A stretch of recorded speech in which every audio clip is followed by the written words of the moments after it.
Saya mulai lagi. Assalamualaikum warahmatullahi wabarakatuh. Waalaikumsalam warahmatullahi wabarakatuh. Alhamdulillahirabbil alamin. Allahumma shalli wa sallim wa barik ala sayyidina Muhammad wa ala alihi wa ashabihi ajma'in. Mendapatkan Rabbi wa yassir amri wahlul 'uqdatam min lisani yafqahu qawli. Bersama-sama mari kita mengucap syukur kepada Allah dengan membaca hamdalah. Alhamdulillahirabbil alamin. Semoga dengan ucapan syukur ini menjadikan kita semua senantiasa selalu berterima kasih kepada Allah atas semua nikmat yang telah diberikan. Dan dengan ucapan syukur itu semoga kita tergolong menjadi hamba yang ahli bersyukur. Allah sudah berjanji siapa yang bersyukur, Allah akan tambahkan nikmat yang lebih baik buat siapa saja yang senantiasa bersyukur. Semoga kita termasuk hamba yang selalu bersyukur kepada Allah SWT. Senantiasa bersolawat kepada Rasulullah Muhammad SAW. Allahumma sholli ala Muhammad. Allahumma sholli ala Muhammad. Semoga kita semua senantiasa diberikan Allah lisan yang senantiasa bersolawat kepada Rasulullah Muhammad SAW, sehingga kelak kita bisa mendapatkan pertolongan dari Nabi Muhammad SAW berupa syafaat yang harapannya nantinya bisa kita mendapatkan pertolongan dari Nabi Muhammad SAW. Mari kita awali ngaji kita dengan membaca surat Al-Fatihah. Semoga kita semua diberikan Allah kemudahan, rahmat, dan keberkahan dalam menuntut ilmu. Kita mulai, kita baca sama surat Fatihah. Al-Fatihah.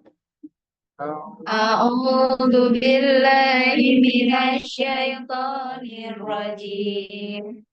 Bismillahirrahmanirrahim. Alhamdulillahi Rabbil Alhamdulillahirabbil alamin. Ar-Rahmanir-Rahim. Maliki yaumiddin. Iyyaka na'budu wa iyyaka Nasta'in. ihdinas siratal mustaqim. Mustaqim. Siratal ladzina الذين أنعمت عليهم غير ghairil المغضوب maghdubi alaihim waladdallin. Amin. Kita lanjut dengan baca syahadat. Bismillahirrahmanirrahim. Asyhadu an la ilaha illallah wa asyhadu anna محمد رسول الله. Asyhadu an la ilaha illallah wa asyhadu anna Muhammadar Rasulullah. Astaghfirullahaladzim wa atubu ilaih. Astagfirullahaladzim. Wa atubu ilaih. Astaghfirullahaladzim. Atubu Ilaih. Allahumma salli ala sayyidina Muhammad wa ala ali sayyidina Muhammad kama sallaita Sallaita ala sayyidina وعلى آل سيدنا إبراهيم وبارك على سيدنا سيدنا محمد وعلى وعلى آل سيدنا محمد كما باركت على سيدنا إبراهيم إبراهيم وعلى وعلى آل آل سيدنا سيدنا إبراهيم في العالمين آمين إنك حميد مجيد مجيد. بسم الله الرحمن الرحيم رضيت بالله ربا يا رب وبالإسلام دينا وبمحمد وبمحمد النبي ورسول ربي زدني علما وارزقني وارزقني فهما فهما اللهم افتح لنا حكمتك وانصر علينا رحمتك من خزائن رحمتك يا أرحم الراحمين آمين يا رب العالمين. Alhamdulillahirabbil alamin. Suara saya terdengar jelas nggih? Biasa. Kayaknya lebih lambat, Ustaz. Ya. Cuma lebih lambat gitu loh, ya. Sama Oh, pengucapannya itu loh, Pak. iya ya. Coba kalau misalkan saya pakai headset ya, coba sebentar.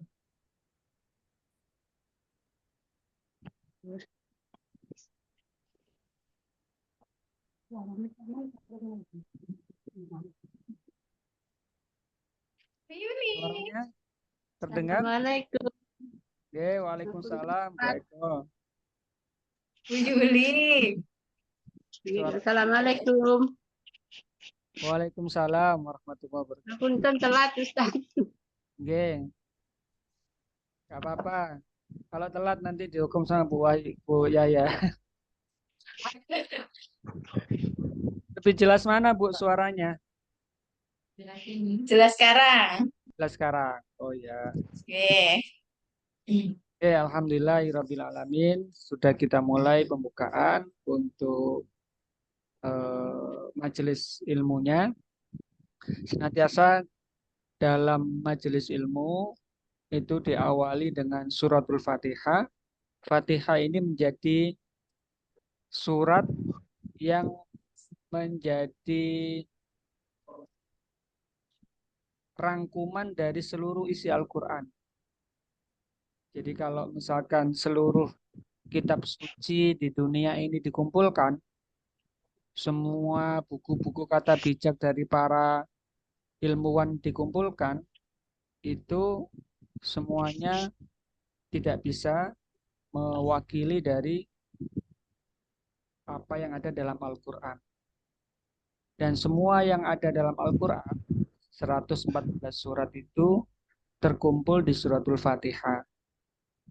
Maka ada sebuah hadis menyampaikan Fatihah itu tergantung dari niat yang membacanya apa. Jadi kalau kita punya hajat tertentu, maka bacakan surat Fatihah untuk niat kita. Beberapa riwayat menyampaikan ketika membaca iya karena budu wa iya karena stain, disitulah kemudian kita benar-benar menyampaikan dalam hati kita niat dan hajat yang ingin kita raih atau yang ingin kita capai. Kemudian kita tambahkan dengan membaca syahadat untuk senantiasa memperbarui keimanan kita, kemudian membaca istighfar untuk senantiasa menghapus dosa-dosa kita, dan membaca sholawat Ibrahimiyah, sholawat yang dibaca ketika kita tahiyat akhir setiap kali sholat. Kemudian doa dalam menuntut ilmu, Raditu billahi rabba wa bil islami dina wa bi Muhammadin nabiyya wa rasula. Rabbi zidni ilma. Ya Allah, tambahkanlah ilmu kepadaku. Warzuqni fahma. Tidak sekedar nambah ilmunya, tapi diberikan kefahaman.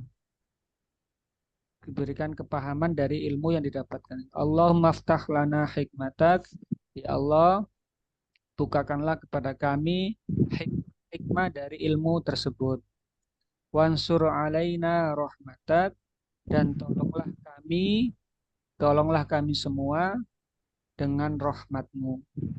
Min Mansur khaza alaina, Pak Ustaz. wansur alaina rahmatak, wansur alaina rahmataka, Yes. dan tolonglah kami dengan rahmatmu. Min khazaini rahmatik, min khazaini rahmatik, dari rasa sedih dan takut. Birahmatika ya arhamar rahimin. Itu senantiasa kita sampaikan ketika awal membuka ngaji, nanti di akhir ngaji kita bermohon dengan membaca hamdalah, istighfar kembali, doa kafatul majelis, dan doa khatmil Quran. Kurang lebih seperti itu. Oke. Alhamdulillah, bersyukur ini peserta ngajinya nambah banyak ini ya Bu ya. Ada Bu Eko baru datang Ustaz. Oh Bu Eko. Oke. Apunten. Oke Bu. Terlambat Ustaz. Iya, enggak apa-apa. Bukannya anak koncone terlambat. Oke, enggak apa-apa. Oke. Kita sama-sama hari ini, mungkin ini masih part 1 ya, karena nanti membahas wudhu itu ada sambungannya yang harus kita ikutkan. Sehingga hari ini kita mencoba menyampaikan tentang rangkaian-rangkaian untuk nantinya kita bisa melaksanakan ibadah dengan sempurna. Nah, kita mengambil tema pada hari ini, 28 Mei, hari Selasa, itu wudhu pembuka pintu keberkahan. Jadi keberkahan itu sesuatu yang selalu diinginkan oleh setiap hamba yang muslim mukmin, yang itu didapat dari Allah. Hanya saja keberkahan itu tidak bisa kelihatan wujudnya, tapi bisa dirasakan.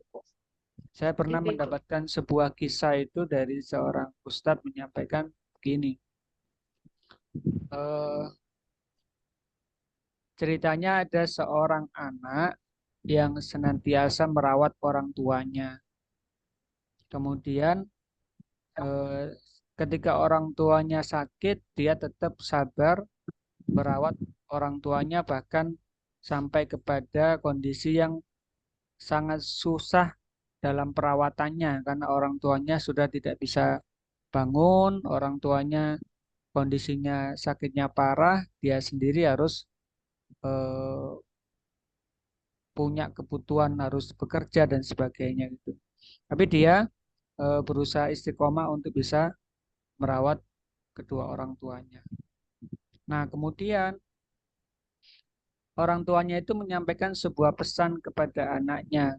Nak, nanti di belakang rumah itu ada peti. Tolong nanti diambil, itu buat kamu.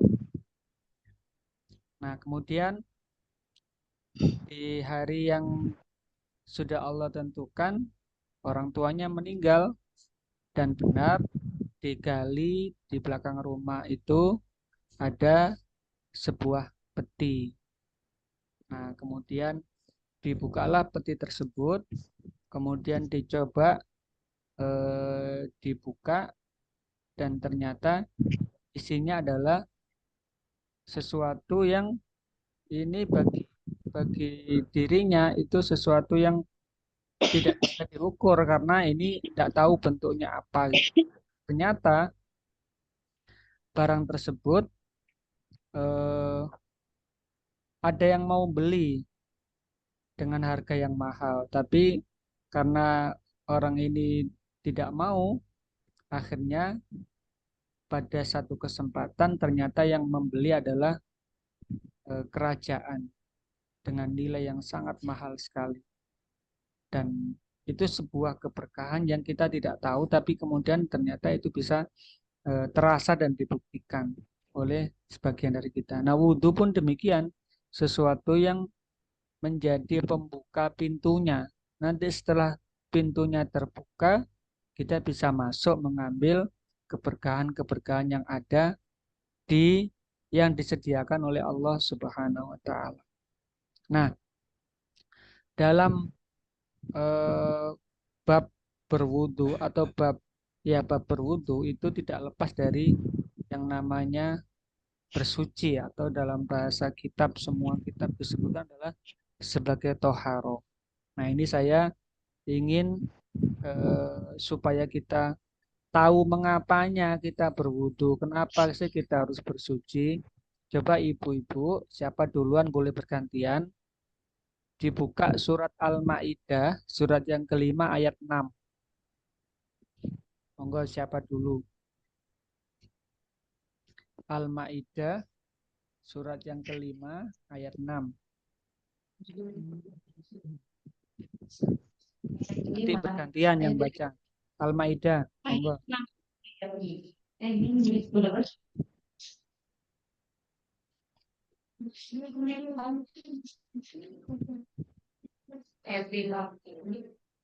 Ayat 6. Dahulu.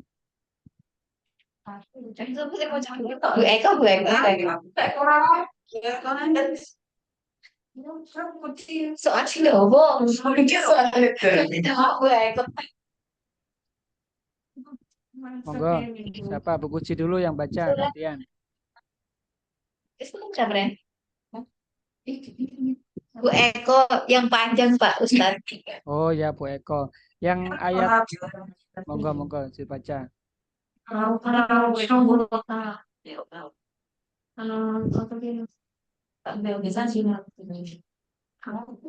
Ayat 5, ayat 6 mawon Ustaz. Ayat 6. Ya, ayat 6 aja.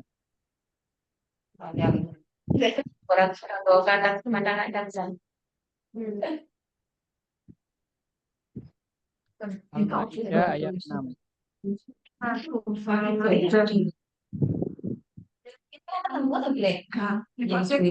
Ya Allah, surat 5 ayat 6.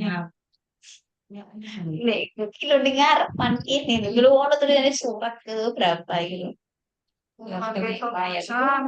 Dari depan, dari sini ya berbeda.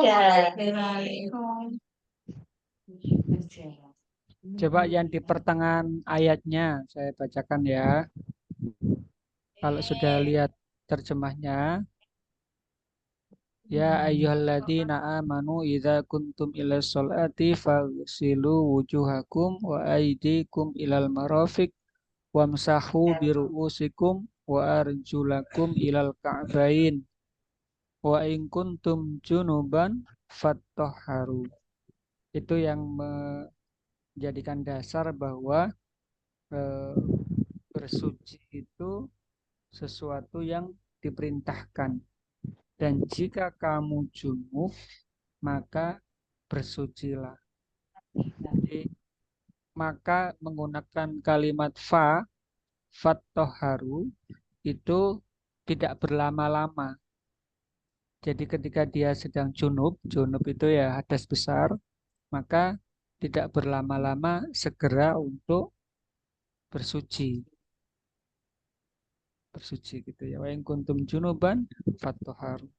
Kemudian di surat Mudassir coba dibuka. Surat yang ya, surat ke-74, maaf. Surat 74 bukan 14 ya. 74 ayat 4. Surat yang ke-74.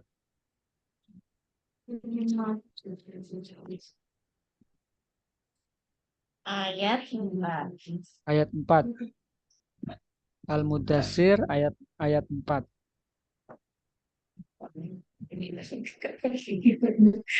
Jumpa dari enam. 74, Tujuh bukan 14. 74. 29. 29 ketemu di ayat ini. Sudah? Ayat 4. Sampai Coba dibaca.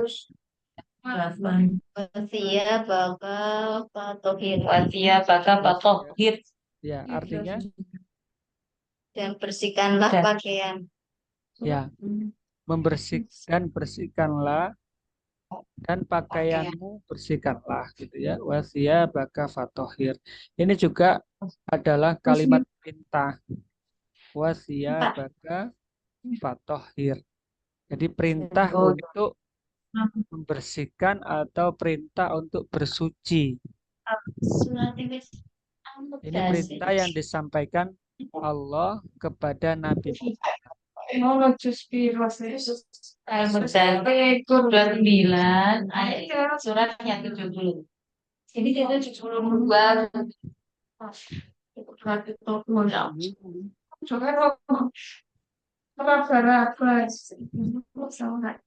Ya, semua perintah yang disampaikan Allah kepada Nabi Muhammad itu adalah perintah yang juga berlaku kepada kita umatnya. Jadi Allah menyampaikan, ya ayyuhal mudassir kum fa'anzir wa rabbaka fakabbir wa thiyabaka fatohir, dan pakaianmu bersihkan. Jadi sejak zaman Nabi pun itu sudah ada kewajiban untuk membersihkan pakaian ketika mengalami najis atau kotor. Nah, pakaian dalam arti lain adalah diri dan jiwa kita. Jadi tidak hanya sekedar membersihkan secara luar, tapi juga membersihkan secara dalamnya. Nah, sekarang coba dibuka surat Al-Baqarah ayat 222. Sambil coba diperhatikan terjemahnya. Al-Baqarah ayat 222. Siapa yang menemukan duluan? Boleh langsung dibaca kalau yang sudah menemukan dulu.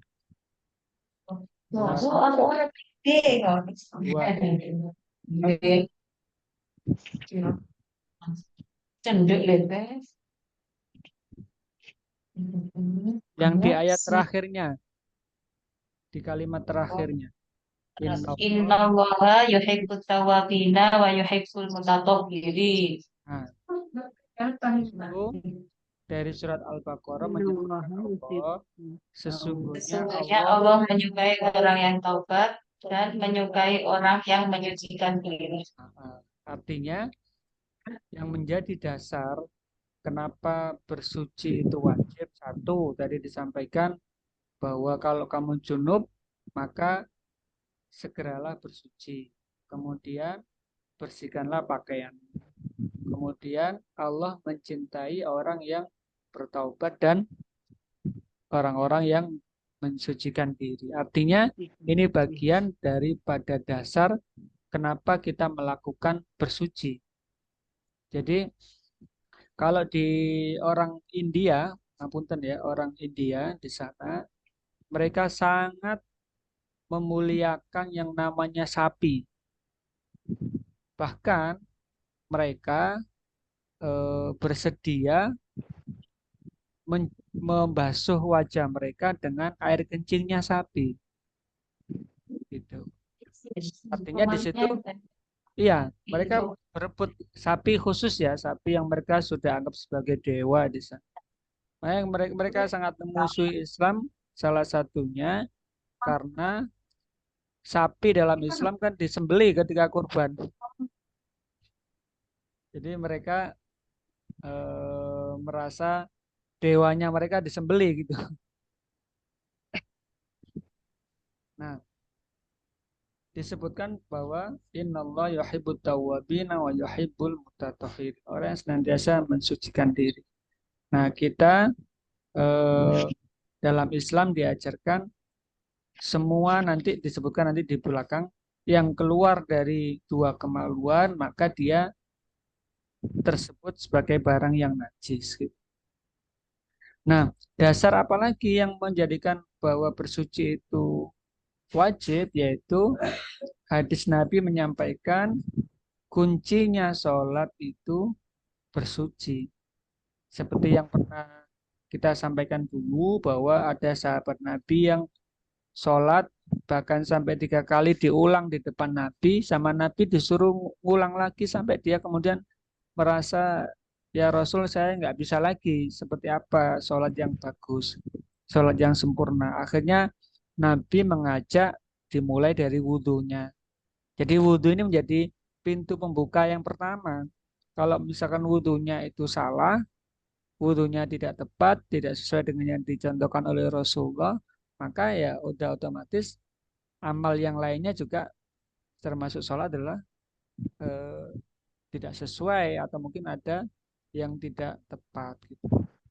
Hadis berikutnya adalah tak diterima sholat tanpa bersuci.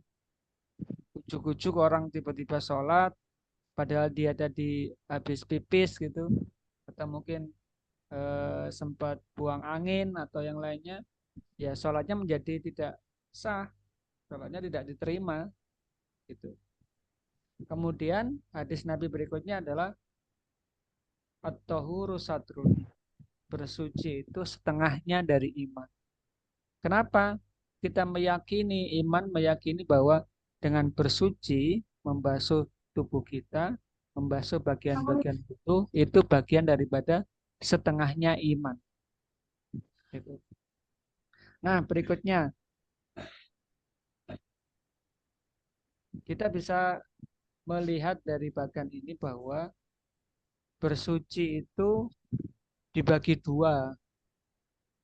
Artinya kalau tadi Allah menyampaikan dalam Al-Baqarah ayat 222 tadi, sesungguhnya Allah mencintai orang yang bertaubat dan mencintai orang yang mensucikan diri, maka yang dimaksud bersuci itu yang mana? Bersuci itu ada dua, yaitu zahir dan batin. Zahir berarti yang nampak jasmani di kita, nampak kelihatan bisa diindra. Itu namanya zahir. Yaitu kotoran dan najis, kemudian ada yang namanya hadas. Itu yang zahir, yang nampak. Artinya kalau kotoran dan najis itu kelihatan bentuknya. Oh ini kotorannya ayam. Oh ini adalah kotorannya sapi. Nah itu barang-barang yang najis, kelihatan barang. Kemudian hadas, jelas penyebabnya. Jadi orang yang berhadas itu penyebabnya jelas. Misalkan buang air kecil, buang air besar, buang angin yang keluar dari dua kemaluan tersebut. Maka orang itu termasuk disebut sebagai hadas. Kemudian yang bersuci secara batin apa maksudnya? Bersuci dari secara batin dari dosa maksiat. Maka bagaimana cara mensucikan batin kita? Satu dengan cara bertaubat dan ikhlas semata-mata karena mengharap ridho dan ampunan dari Allah SWT.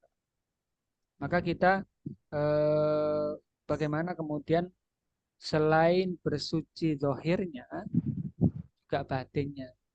Nanti akan nampak dari kesehariannya orang-orang yang sudah bersuci, yang menjaga lisannya dari yang menyakiti orang lain. Berarti dia sedang mensucikan lisan. Yang kemudian tangannya tidak mengambil barang yang bukan miliknya. Berarti dia mensucikan tangannya dari hal-hal yang maksiat. Maksiat itu apa? Maksiat itu melakukan sesuatu yang bertentangan dengan syariatnya Allah. Apa saja? Misalkan mungkin ada yang punya anak perempuan. Disebutkan dalam syariatnya Allah, disampaikan kepada Nabi dan Nabi menyampaikan kepada para istrinya untuk kemudian menggunakan hijab gitu. Maka itu prinsip yang berlaku kepada para wanita-wanita seluruh umatnya Nabi. Ketika perintah itu dilanggar, maka dia disebut bermaksiat kepada Allah karena melanggar apa yang sudah Allah tentukan. Maka para orang tua punya kewajiban kepada anak-anaknya. Ketika anaknya apalagi masih dalam tanggungannya ya, dalam tanggungannya itu maksudnya anak tersebut belum, kalau anak perempuan mungkin belum nikah, yang laki-laki sama dia masih juga belum nikah, maka itu menjadi tanggungan orang tua. Ketika dia berbuat amal soleh, amal baik, orang tua mendapat pahala. Begitu pula ketika anaknya berbuat salah atau melanggar syariat atau mungkin berbuat maksiat, eh, dalam makna yang syariat adalah melanggar syariat itu adalah maksiat, maka orang tua juga mendapatkan dosa. Nah, bagaimana kemudian orang tua membentengi minimal keluarga kita sendiri? Jangan sampai ada maksiat yang dilanggar. Khususnya yang punya anak-anak perempuan, karena sangat riskan sekali ketika anak-anak kita sendiri tidak eh, diarahkan atau dibimbing oleh orang tuanya.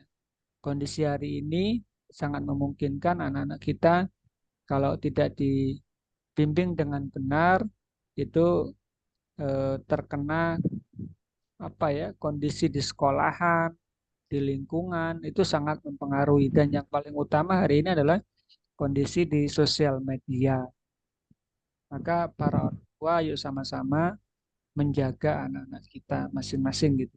Kalau nantinya bisa maksimal menjaga dalam keluarga kita, maka kita punya pertanggungjawaban kepada Allah bahwa ya Allah, aku sudah menjaga anak-anakku. Nah, kita coba lanjut ya, bahwa kembali kepada bersuci tadi, itu Allah sampaikan ada sarananya, ada caranya, ada apa ya? Ya, sarana itu sebagai alatnya gitu. Alatnya bersuci ada dua, yaitu air yang mutlak, bentuknya ya air gitu. Kemudian tanah yang suci. Dua sarana ini Allah berikan kepada kita untuk bersuci. Coba dibuka surat Al-Furqan ayat 25.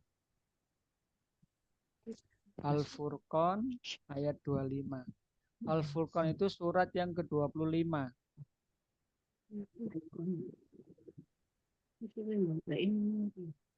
Ayatnya 48. Ayat 48.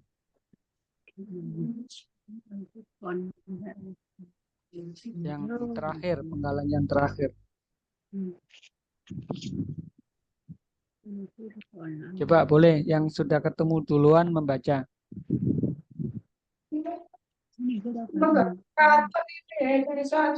Ya wailata laitani lam ahadits Ayat lan 48. Coba dilihat lagi. 28. Al-Furqan ayat 48. وهو الذي أرسل الرياح بشرا بين يدي رحمته وأنزلنا من السماء ماء طهورا. Ya, terjemahnya. Dan dialah yang meniupkan angin pembawa kabar gembira sebelum kedatangan rahmatnya atau hujan. Dan kami turunkan dari langit air yang sangat bersih. Ya. Jadi Allah menyampaikan, dan dialah ini adalah Allah yang meniupkan angin. Jadi angin ini berarti dalam kuasanya Allah. Angin tidak mampu bergerak tanpa Allah yang menggerakkan. Ketika terjadi angin sepoi-sepoi atau terjadi angin yang sangat besar, angin topan ataupun yang lainnya, maka itu semua dalam kendalinya Allah. Ada terjadi angin puting beliung di tetangga desa kita, Nah, kenapa di desa kita tidak terjadi? Karena Allah yang menggerakkan dalam kuasanya. Dan angin disebutkan sebagai pembawa kabar gembira sebelum kedatangan rahmatnya, yaitu berupa hujan. Jadi ketika ibu mungkin lagi berjalan, misalkan berkendaraan, entah motor, entah sepeda, entah jalan kaki, entah dengan mobil, melihat adanya angin, kita langsung tiba-tiba ingat, oh ini Allah yang menguasai. Sehingga dengan merasakan eh, sepoinya angin, tiba-tiba langsung bertambahlah keimanan kita. Oh, ternyata angin tidak hanya di luar tubuh kita, ternyata di dalam tubuh kita juga ada angin. Setiap pagi keluar itu anginnya. Nah, pernahkah kita, oh ini anginnya bisa keluar. Siapa yang mengendalikan angin dalam tubuh kita? Ada orang yang tidak bisa buang angin, ada orang yang kena angin duduk, macam-macam. Nah, angin itu dalam kuasa genggaman Allah. Termasuk adalah kami turunkan dari langit air yang sangat bersih. Ma'an tohuro. Tohuro berarti kan tadi kita bicara toharo ya, bersuci. Artinya sangat bersih itu adalah air tersebut bisa untuk eh, bersuci bagi manusia tersebut. Ada beberapa riwayat menyampaikan pasangan suami istri yang lama tidak punya anak disunahkan untuk mandi air hujan bersama-sama. Yang ingin punya anak lagi, bule mungkin hujan-hujanan Kok bareng. dewe yang lantai kalau bertanya uang tetap khawatir kena bubit. Oh iya, pas lalu baju Khawatir kena karena bebek ya, jangan pas ada hujan-hujan awal-awal. Loh, tapi di rumah di atas rumah saya itu memang endemi petir. Jadi petir itu pernah ada tukangnya saya dulu Heeh. itu tidur di atas itu kena petir keluar langsung lagi mas. Saya nggak Iya, berani. Pengen jadi kalau sebenarnya tapi tidak izin. heeh, hujan-hujan awal memang biasanya mesti ada petir karena dia habis cuaca yang panas ya. Tapi ketika udah berlalu beberapa menit gitu biasanya udah sesuai, udah selesai. Atau mungkin kadang kan pas memang hujan yang disertai petir ya kita bisa mengkira-kira lah ketika hujannya memang bisa untuk kita apa berhujan-hujan ya itu salah satu sunnahnya gitu. Boleh. Nah, artinya dasar yang menyatakan bahwa air bisa dijadikan sebagai sarana bersuci itu Allah sendiri menyampaikan dalam Al-Quran surat Al-Furqan. Wa anzalna minas sama'i ma'an tahura. Gitu. Boleh nggak air hujan diminum misalkan? Boleh, tapi air hujan yang langsung dari langit, bukan air hujan yang melalui gentengnya kita. Kalau dari genteng kena debu-debu. Kita cari tapi langsung ini langsung dari atas langsung diminum iya tanpa melewati tidak lewat dulu tidak lewati langsung ya tenaga ngeten. Ibu bisa bisa membedakan nanti gini. Misalkan ibu punya tanaman, makanya biasanya para apa Nggak yang boleh kayak lewat memiliki genteng tanaman langsung bunga dari itu, langit di atas ditaruh atas hujan. ya betul. Ibu-ibu yang punya tanaman-tanaman eh, yang dikembangbiakkan itu beda kalau dia kena air dari air hujan sama air yang langsung dari sumur. Makanya biasanya kan airnya mungkin Bu Yahya punya kebun ya. Apa itu langsung air dari sumur atau air yang ditambahkan dengan nutrisi yang lain. Nah, kalau yang dari air hujan itu nutrisinya lengkap memang untuk menumbuhkan tanaman. Makanya ketika musim hujan, tanaman apa aja di kebun kita, di jalan raya, mungkin di sawah, semuanya tumbuh. Karena memang Allah yang menyampaikan bahwa dengan air hujan itu ditumbuhkanlah bumi yang kering kerontang gitu. Jadi air hujan ini sebuah rahmat dari Allah. Seandainya katakanlah tidak terjadi hujan dalam setahun, maka kita pasti bisa merasakan bagaimana kondisi kita sebagai manusia tanpa air hujan. Nah, dasar berikutnya adalah hadis Nabi bahwa air itu sarana bersuci. Apa itu? Nabi menyampaikan air tidak berubah menjadi najis oleh sesuatu apapun kecuali oleh sesuatu yang dapat mengalahkannya, lalu baunya berubah. Biasanya kita menyebutnya adalah berubah warnanya, berubah rasanya, atau mungkin berubah baunya. Warna, bau, rasa. Biasanya gitu. Jadi kalau misalnya air kemudian dia berubah warnanya menjadi coklat atau mungkin berubah jadi teh, berubah menjadi kopi. Ini dia juga air, tapi kan tidak bisa untuk bersuci. Kalau dia bersuci dengan air kopi, apalagi itu bro gitu, Dapat suci ya nggak sih? Oh, bisa. bisa kak ngantuk. Kalau ngomong nggak boleh. Bukan bersuci itu namanya, ngopi. Ngopi, ngopi, suci kali kopi. Sekalian Mas. Jadi airnya sudah berubah warna. Kemudian rasa. Jadi kalau rasanya sudah air yang benar-benar bisa dijadikan bersuci, airnya tawar kan. Ya, enak. Kemudian yang terakhir adalah airnya tidak berbau. Nah, itu air yang bisa digunakan untuk bersuci.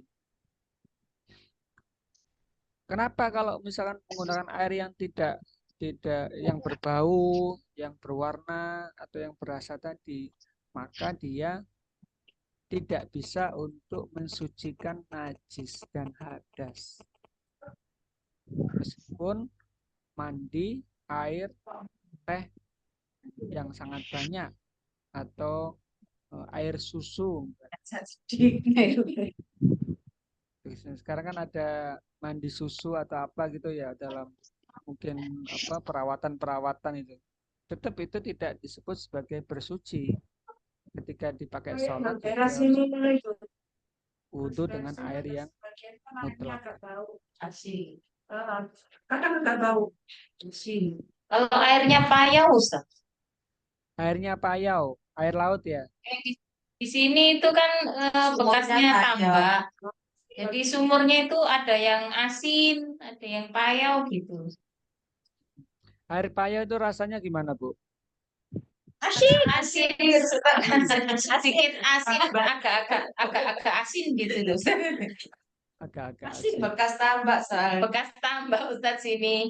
Uh, Niku gimana air sumurnya hukumnya? Kadang juga agak bau. Kadang juga beraroma Ustadz. Ya, Bagian tapi. yang apa sumber utamanya laut, jadi air laut itu boleh digunakan untuk bersuci. Nah, bagaimana dengan air resapan yang itu masih bau misalkan atau rasanya asin? Nah, beberapa menyampaikan air yang payau itu masih tetap bisa digunakan untuk bersuci. Selama ketika itu tidak sangat apa ya, sangat banget gitu, Sangat beraroma. sangat beraroma, sangat beraroma. Sini kan kadang-kadang. Islam menjaga jangan sampai kemudian air yang digunakan itu berdampak terhadap diri Muslim tersebut. Karena ketika air digunakan misalkan untuk mandi atau digunakan tujuan yang lain, itu bisa terhadap tubuh. Nah, gitu ya. Jadi Ada yang mengatakan boleh karena dia berasal dari resapan air selama baunya atau warnanya tidak sangat banget sekali gitu. Yang kedua, sarana untuk bersuci itu tanah. Yang dimaksud tanah itu adalah debu, pasir, dan tanah tandus, bukan tanah bletokan ya kalau istilahnya ya. Tanah bletokan itu tanah yang dibuat foto atau mungkin tanah yang di pinggir jalan karena hujan itu. Bukan, tapi tanah yang dimaksud adalah debu, pasir, dan tanah tandus. Tanah yang debu, pasir, tanah endut, tanah endut digawe suci. Ya. Nah, coba Ibu buka surat An-Nisa ayat 43. An-Nisa ayat 43. An-Nisa itu surat yang keempat. Siapa yang menemukan dulu? Kemudian.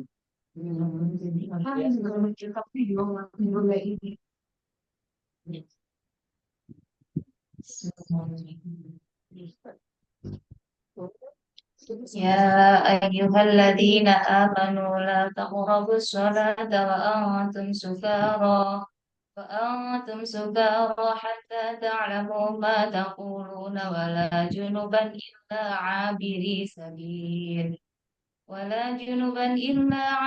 سبيل حتى تغتسلوا وإن كنتم مرضى أو على سفر أو جاء أحد منكم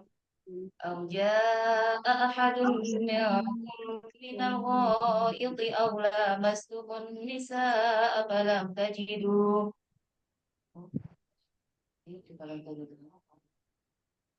أو جاء أحد منكم من الغائط أو لامستم النساء فلم تجدوا ماء فتيمموا صعيدا طيبا فامسحوا بوجوهكم وأيديكم إن الله لا إن الله كان عفوا غفورا. Ya, coba terjemahnya. Ya. Wahai orang yang beriman, janganlah kamu mendekati sholat ketika kamu dalam keadaan mabuk, sampai kamu sadar apa yang kamu ucapkan. Dan jangan pula kamu menghampiri masjid ketika kamu dalam keadaan junub, kecuali sekedar melewati jalan saja. Sebelum kamu mandi junub. Adapun jika kamu sakit atau sedang dalam perjalanan atau sehabis buang air atau kamu telah menyentuh perempuan sedangkan kamu tidak mendapat air, maka bertayamumlah kamu dengan debu yang baik suci. Usaplah wajahmu dan tanganmu dengan debu itu. Sungguh Allah Maha Pemaaf, Maha Pengampun.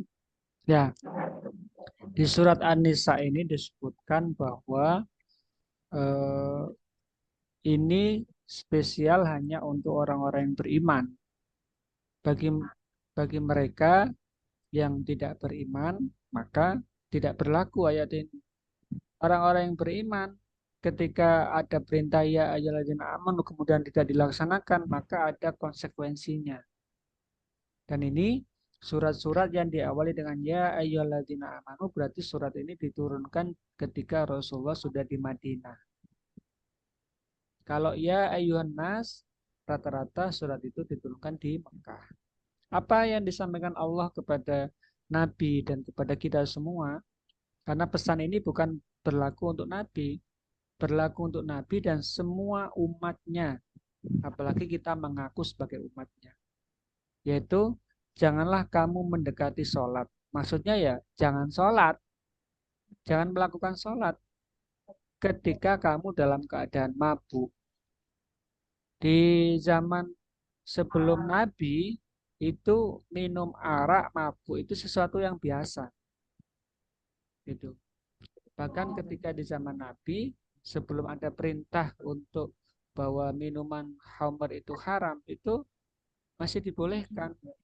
Makanya waktu itu ada seseorang yang habis minum, kemudian dia sholat. Dia mabuk, dalam kondisi mabuk. Barulah kemudian ada perintah ini. Disampaikan, ya ayyuhalladzina amanu, la taqrabus sholah wa antum sukaro.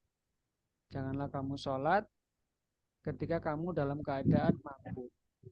Nah, hari ini ada juga orang-orang yang tidak mabuk karena minuman keras ketika sholat. Tapi dia mabuk, tidak sadar bahwa dia sedang sholat.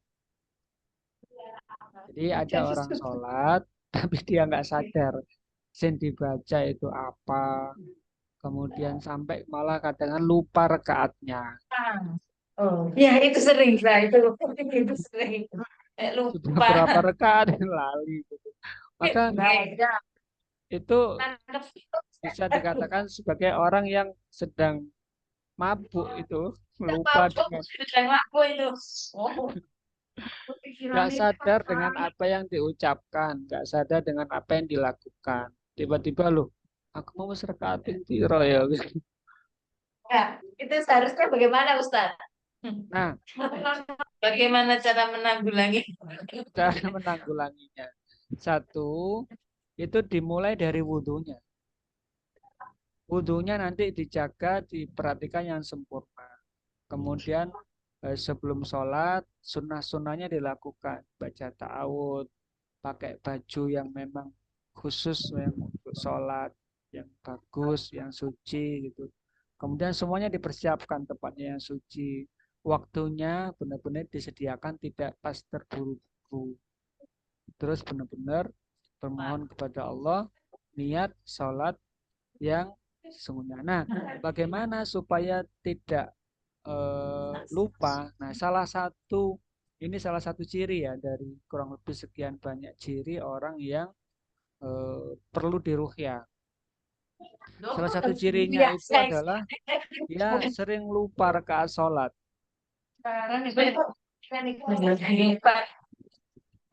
Dia sering lupa dengan rakaat sholat, maka itu salah satu ciri, di sekian banyak ciri, dia perlu diruqyah. Gitu. Oh ya gitu. Ya gitu pakai ya. Ya bareng-bareng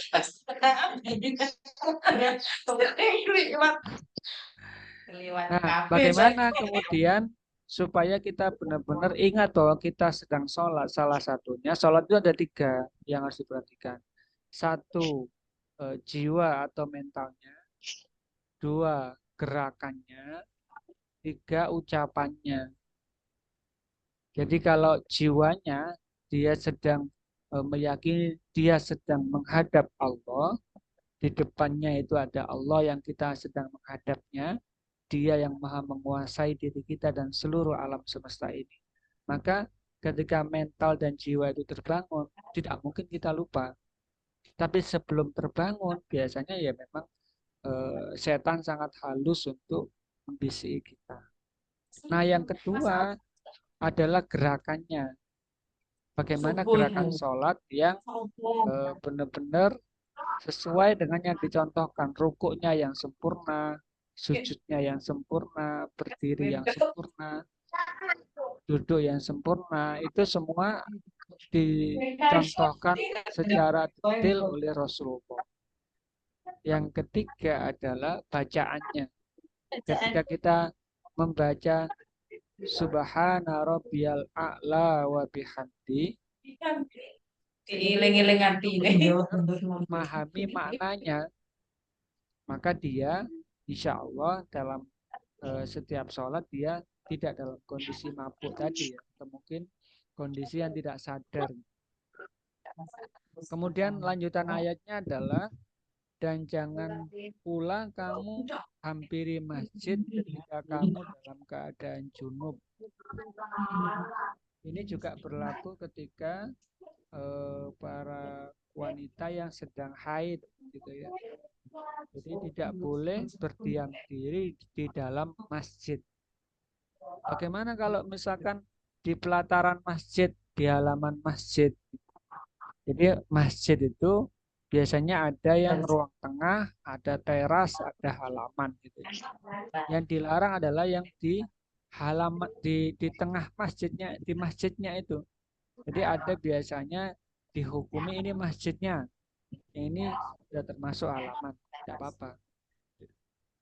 Nah, kalaupun katakanlah sangat darurat, anak saya udah kadung kecil, masih bayi, udah kadung masuk. Ini kalau tidak saya yang ngambil, dia tidak mau. Maka tidak boleh sampai berdiam diri di dalam masjid ketika lagi junub atau sedang haid. Kenapa? Karena dikhawatirkan darahnya itu jatuh di masjidnya. Karena zaman dulu belum ada mungkin istilahnya pembalut seperti yang di zaman sekarang ya. Jadi dulu ya tidak seperti yang sekarang teknologinya. Maka itu salah satunya adalah bukan karena itu saja, tapi dianya secara kondisi memang sedang ada mengeluarkan najis gitu, dan sedang berhadas. Kemudian kecuali sekedar melewati jalan saja sebelum kamu mandi junub. Adapun jika kamu sakit atau sedang dalam perjalanan seorang musafir, atau sehabis buang air, atau kamu sedang menyentuh perempuan. Artinya kalau laki-laki menyentuh perempuan, kalau perempuan menyentuh laki-laki gitu. Sedangkan kamu tidak mendapati air, maka bertayamumlah kamu dengan debu yang baik atau suci. Jadi yang membolehkan bertayamum apa? Ketika dia sakit, ingat sakit itu ada beberapa jenis ya. Saya sakit gigi, apa itu termasuk sakit yang membolehkan tayamum? Saya sakit panu. Sakit hati sih. Tentu yang dimaksud adalah sakit yang menyebabkan ketika orang itu menyentuh air, sakitnya lebih parah. Jadi kalau misalkan sakit-sakit yang tidak memberikan dampak terhadap dirinya ketika dia menyentuh air, maka lebih utama wudhunya ketika. Jadi kalau dia sakit, maka diperbolehkan. Atau orang yang sedang dalam perjalanan. Dalam perjalanan ini beberapa riwayat menyampaikan termasuk yang kosor atau mungkin jamak itu adalah minimal kurang lebih 87 kilo perjalanan. Gitu. Jadi kalau misalnya, oh saya lagi perjalanan ini kemana, ke pasar, ya itu tidak tidak termasuk bagian orang yang kemudian dibolehkan untuk tayamum, karena nanti ada lanjutannya, dia sakit atau dalam perjalanan atau setelah buang air atau setelah menyentuh perempuan kemudian tidak dapat air. Tidak dapat air maksudnya airnya tidak tersedia. Dia sudah mencari, memang airnya tidak ada. Maka baru dibolehkan bertayamum. Dengan cara apa? Mengusap wajah dan tangan dengan debu tersebut. Jadi bukan debunya kemudian diusap-usapkan ke tangan sama ke wajah, bukan. Jadi tayamum itu kan tangannya disentuhkan kepada debu, kemudian apa istilahnya ya, diketrukkan gitu ya, debunya harus nempel pasti gitu. itu tayamum yang diperbolehkan. Nah, dalam hadis Nabi disebutkan juga bahwa dijadikan bumi ini bagiku sebagai tempat sujud serta untuk bersuci. Jadi dimanapun tempatnya, ini misalkan lagi perjalanan jauh, lupa tidak membawa sajadah, lupa tidak membawa apa-apa, sudah waktunya sholat, maka sebisa mungkin kita tidak menunda melaksanakan sholat. Kenapa? Karena ketika kita tunda, ini khusus yang perempuan ya biasanya ya. Misalkan dia sudah masuk waktu duhur perjalanan, Wes nanti aja sholatnya jam-jam setengah dua gitu. Loh, ternyata pas setengah dua, pas lagi pipis, ternyata keluar haid.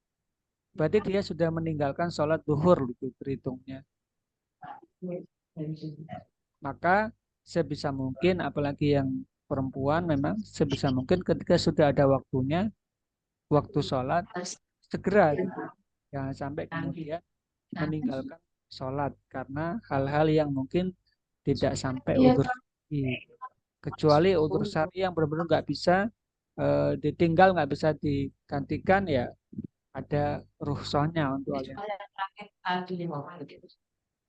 berikutnya. Nanti boleh bertanya setelahnya ya. Berikutnya tentang najis. Najis itu sesuatu yang keluar dari kubul dan dubur manusia. Apa saja? Ya apa saja. Kecuali ini ada perbedaan dua pendapat tentang air mani. Air mani itu najis atau tidak najis gitu. Jadi kalau yang udah pasti kan buang air kecil, keluar air dari kemaluan, maka itu najis. Keluar buang air besar itu najis sudah pasti. Meskipun di situ ada keluar buang air besarnya, ada keluar uang emas misalkan, tetap aja uangnya najis, harus disucikan gitu. Oh ini ada emasnya gitu, tetap aja dia najis, harus mengikuti cara bagaimana mensucikannya. Ada air madi, ada air mani. Mani ini ada yang menyatakan bahwa mani itu suci. Kenapa? Karena dia menjadi bakalnya manusia. Masa manusia menjadi najis kan? Nah, air yang kedua yang disebut najis itu adalah air kencing atau kotoran hewan yang tidak boleh dimakan dagingnya. Air kencing atau kotoran hewan yang tidak boleh dimakan dagingnya. Apa saja? Berarti hewan yang boleh dimakan dagingnya itu apa aja? Kambing, kucing yang boleh, boleh. Boleh. Oh, yang boleh, yang nggak boleh kok. Yang nggak boleh dimakan yang tidak dagingnya. boleh dimakan dagingnya, dan jorok. Jadi Jadi, kucing. itu termasuk najis. Termasuk najis. Kotoran hewan yang tidak boleh dimakan. Loh, kotoran hewan yang boleh dimakan gimana ya? Dia tetap najis. Hanya ini ada penyebutan bahwa hewan air kencing dan kotoran hewan yang tidak boleh dimakan dagingnya itu semuanya dinyatakan sebagai najis, apapun yang keluar dari situ. Nah, kecuali kayak misalkan belalang sama ikan, itu tidak termasuk bangkai. Jadi dia Borok. tetap halal meskipun dia tidak disembeli gitu. Nah, nanah, darah, muntahan yang berubah warna, bangkai, dan potongan-potongannya. Yang penting untuk diperhatikan adalah eh, memang ini agak sulit, tapi kita penting untuk menjaga diri dan keluarga kita masing-masing ya. Ayam yang dijual di pasar atau ayam yang dijual di welijo-welijo yang lewat itu, maka memang penting untuk kemudian kita mengetahui siapa penyembelihnya, yang nyembelih ini dia baca bismillah atau tidak, cara menyembelihnya, karena itu akan sangat berdampak kepada manusia itu sendiri yang memakannya. Kalau kita menemui anak kita mungkin susah sekali untuk dinasehati, atau mungkin anak kita susah sekali untuk memperoleh ilmu dan sebagainya. Bisa jadi karena dia memakan makanan yang haram tadi dari hewan-hewan sembelihan yang dia disembeli dengan cara yang tidak halal, maka otomatis dagingnya menjadi daging yang haram dan jadi makanan haram. Kita kan nggak tahu. Nah, bagaimana kalau nggak tahu gitu? Nah, Makanan-makanan turunan dari yang berbahan daging itu sudah diberikan sertifikasi halal dari MUI. Maka dicek di sana. Karena kalau tidak dicek di sana, maka itu meragukan proses makanan untuk mendapatkan izin halal itu biasanya seperti ini. Misalkan ibu-ibu memasak makanan yang menggunakan bahan misalkan minyak goreng, maka pastikan minyak gorengnya itu ada logo halal dari sekarang Kemenak ya, logo halal dari Kementerian Agama. Nah, di Kementerian Yang susah Agama tuh itu yang beli yang curah itu Pak ya. ya Ada kalau logonya. yang curah itu biasanya tetap ada tertulis di drumnya Bikinnya itu ya Pak. ya, di jerigen. Jadi Kemudian kalau bagus. bumbu-bumbu yang ada itu dia pasti perusahaannya sudah mengurus kalau dia memang mengambil pangsa pasarnya orang Muslim.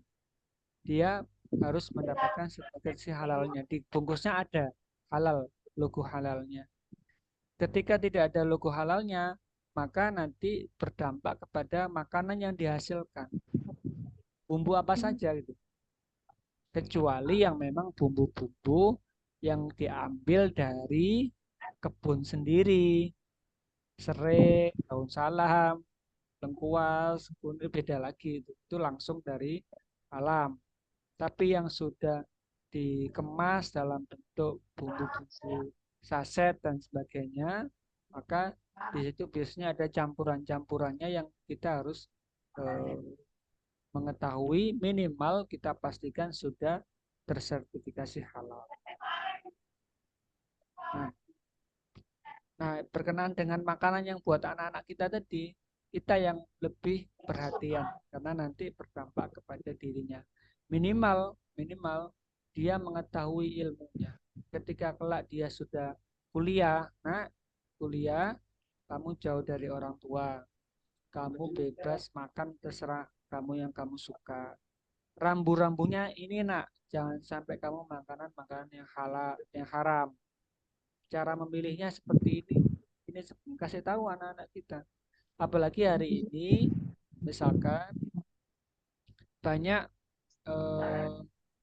makanan-makanan yang berasal dari negara Israel yang jelas-jelas dia memusuhi Islam dan juga melakukan genocide, pembunuhan secara keji kepada saudara-saudara kita di Palestina. Dia punya perusahaan-perusahaan di Indonesia, maka sudah selayaknya seorang Muslim kemudian menghindari memboikot semua dari produk-produknya. Kenapa? Ya secara otomatis ketika kita membeli hasil dari perusahaan mereka sama saja dengan kita memberikan keuntungan yang keuntungannya itu dibuat untuk menyerang saudara-saudara kita. Anak-anak kita harus perlu kita beritahukan.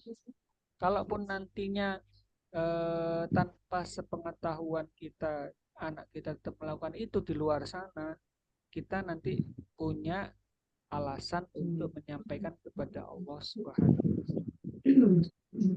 Kalaupun kita tidak menyampaikan, maka tidak ada hujah atau alasan apapun untuk kemudian kita menyampaikan kepada Allah. Dan anak kita akan menuntut diri kita. Saya dulu nggak dikasih tahu sama mama tentang aturan-aturan makanan.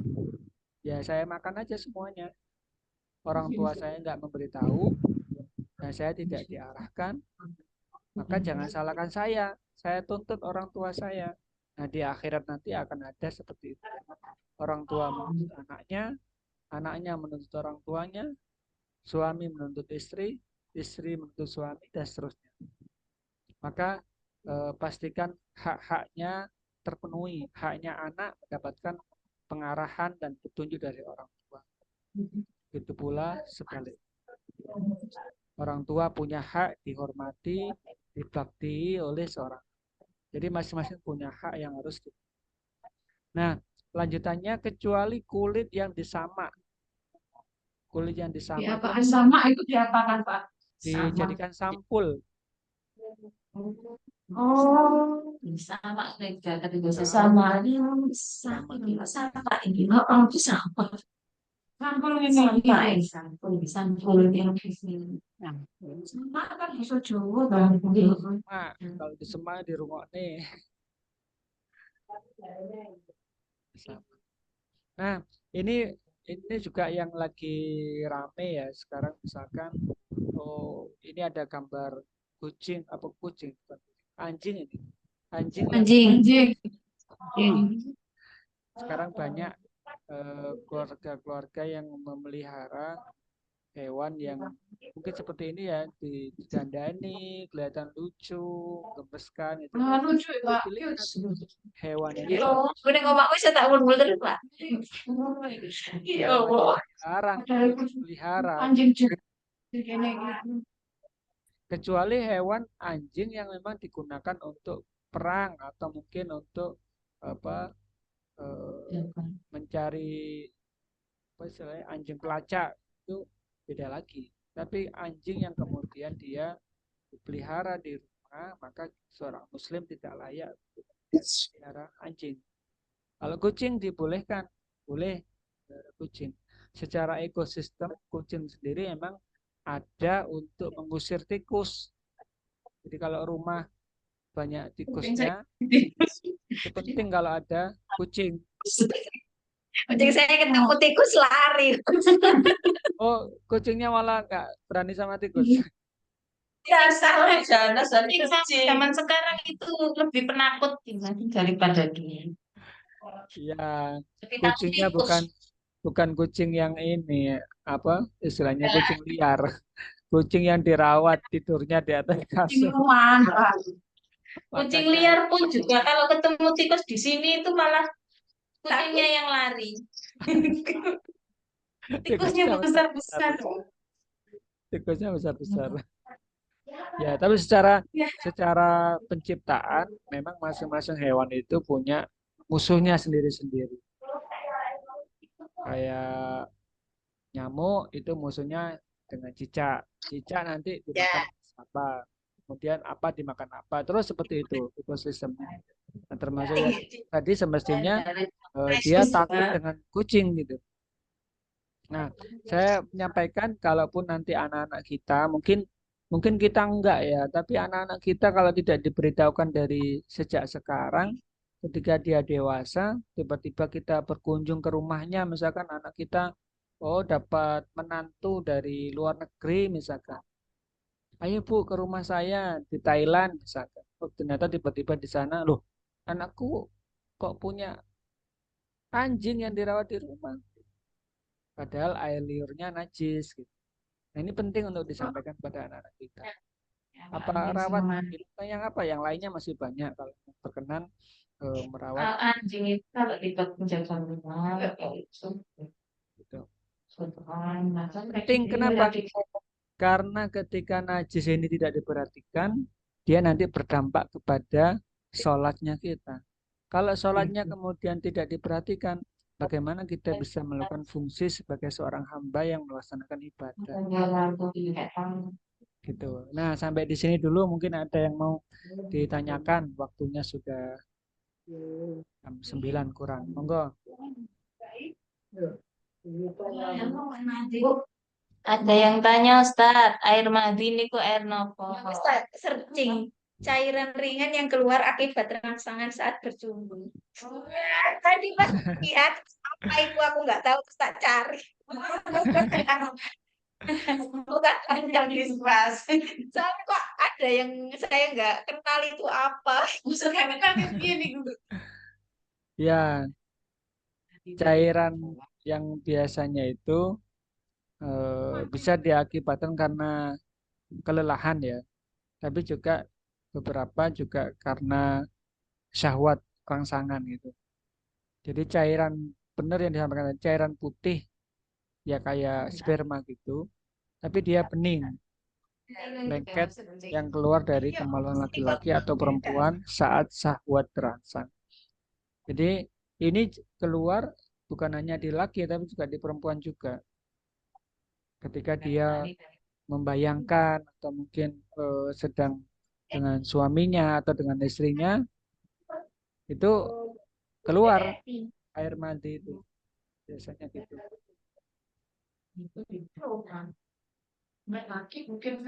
Nah, itu termasuk najis. Kita nggak kayak itu, nggak kayak seperti yang biasa. Kadang merah bening, enggak, makanya dikira ini biasa namanya. Itu boleh. Ah, ya nggak ada itu. Tipis ini kadang kalau pada ini, itu puasanya. Oke, seperti itu nggih penjelasannya ya, air mandi nggih. Biasa. Ada lagi?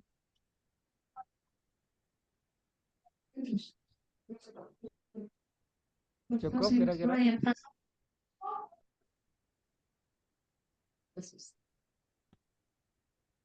Cukup nggak kira-kira? Cukup, nah, Kita lanjutkan nanti di hari Selasa berikutnya tentang part kedua materi tentang wudhu membuka pintu keberkahan tadi ya. Semoga Allah memberikan kemudahan, memberikan waktu kepada kita, berikan keistiqomahan untuk terus belajar dan pelajari ilmu-ilmu dari Allah SWT yang sudah disampaikan oleh Rasulullah dalam Al-Quran dan dalam hadis. Semoga kita semua yang hadir ataupun ibu-ibu yang lain yang belum hadir, semoga Allah jaga kesehatannya. Allah dekatkan dengan rahmat, Allah jauhkan dari penyakit, dari musibah bahaya. Semoga keluarganya menjadi keluarga yang sakinah, anak-anak yang soleh dan solehah, dimudahkan segala urusannya, dimudahkan dagangnya, dimudahkan bisnis usahanya, diberikan rezeki yang mengalir deras dari berbagai arah tanpa disangka-sangka, dan semoga Allah berikan bimbingan selalu keselamatan dunia dan akhiratnya. Mari sama-sama kita tutup dengan ucapan hamdalah. Alhamdulillahirabbil alamin. Astagfirullahaladzim. Doa kafaratul majlis. Subhanakallahumma wa bihamdika asyhadu an la ilaha illa anta astaghfiruka wa atubu ilaik. Kita tutup dengan doa khatimul Quran. Allahumma rahamna Quran waj'alna lana imama wa nuran wa hudan wa rahman. Allahumma dzakirna minhu ma nasina wa alimna minhu ma jahilna warzuqna tilawata al-laili wa atrafan nahar waj'alhu lana hujjatan ya rabbal alamin. Rabbana atina fid dunya hasanah wa fil akhirati hasanah wa qina adzabannar. Walhamdulillahi rabbil alamin. Kurang lebih mohon maaf. Ihdinas siratal mustaqim. Wassalamualaikum warahmatullahi wabarakatuh. Alam.